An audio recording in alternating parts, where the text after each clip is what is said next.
Sejam bem-vindos a mais um de nosso encontro. Nesse vídeo eu quero compartilhar com vocês um entendimento melhor sobre o sentido da igreja, o que é a igreja. Mas antes de começarmos com o nosso tema, eu queria que você curtisse esse vídeo, deixasse o seu like, compartilhe, se inscreva em nosso canal e comente tudo que a gente examinar aqui hoje. Nós vamos partilhar junto de um bom entendimento. Eu quero falar com vocês hoje sobre a igreja, o que realmente é a igreja, o que as escrituras diz, o que é a igreja, qual é a definição da igreja. Sempre somos levados a compreender que igreja é um prédio ou alguma construção. Se você pedir para qualquer criança, desenhe para mim uma igreja, eles sempre vão fazer para você um prédio com uma cruz na torre. Mas o que efetivamente as escrituras chamam de igreja? O que realmente é igreja? Para isso nós precisamos consultar o texto de Mateus, capítulo de número 16, em que o nosso Senhor Jesus define a identidade da igreja. Em Mateus 16, no verso de número 18, pois também te digo que tu és Pedro, e sobre esta pedra edificarei a minha igreja, e as portas do inferno não prevalecerão contra ela. Então ele diz, olha, vou edificar a minha igreja. Então o que é igreja? O que significa igreja? Igreja é uma palavra grega, que significa chamados para fora ou chamados de fora. Esse termo é utilizado para definir o chamado da igreja. Hoje, normalmente, nós entendemos que igreja é uma denominação. É muito comum você ouvir uma pessoa perguntando para outra, de qual igreja você é? Aí existem as igrejas hoje católicas, as igrejas protestantes. Entre as igrejas protestantes você tem as denominações, a igreja Assembleia, a igreja Batista, a igreja Presbiteriana, e assim sucessivamente, cada uma com o seu respectivo nome. Mas o que efetivamente significa esta igreja? Como eu disse, o nome grego, eclésia, significa ek, a palavra grega ek, para fora, e kaleo significa chamado. Então, basicamente, aqueles que são chamados para fora. E nós temos nas Escrituras um livro bíblico chamado Eclesiastes, que é atribuído a Salomão, que normalmente fala das condições da vida e como ele tenta nos instruir, ou busca nos instruir, acerca do cotidiano da vida. E esse termo Eclesiastes, do grego, significa aquele que chama, ou aquele que reúne, né? Ou uma tradução talvez mais simplista vai chamá-lo de o pregador. Eclésia é os que são chamados, que é a igreja, eclésia.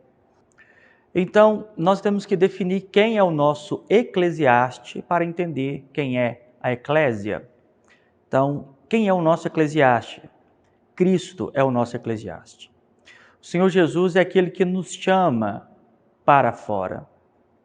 Em Apocalipse 18, no verso de número 4, ele diz: E ouviu outra vez a voz do céu que dizia: Sai dela, povo meu, para que não sejais participante dos seus pecados, para que não se incorras nas suas pragas.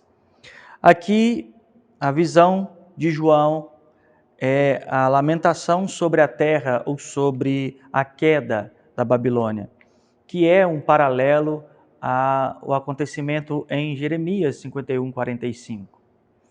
Então, o Senhor Jesus é aquele que chama para fora. E de que forma? Para fora da onde? As Escrituras dizem que ele nos transporta das trevas para o reino do Filho do seu amor. Somos transportados para o seu reino. Ele nos tira da onde? Se nós somos chamados para fora, estamos sendo chamados a sair de um lugar para fora dali. A vida e a condição de pecado, de desobediência a Deus, nos coloca em um mundo de trevas, em um reino das trevas, aonde somos escravos de nossos deleites, onde vivemos segundo o curso deste mundo, onde nós vivemos de acordo com a nossa própria vontade, conforme Paulo em Efésios, capítulo de número 2. Então ele nos chama para fora da onde? Para fora desta vida de pecado. A Babilônia, de Apocalipse, capítulo 18 e Jeremias 51, nada mais é do que o mundo onde está implantado o sistema do pecado. Então, o Senhor Jesus nos chama para sair desta escravidão.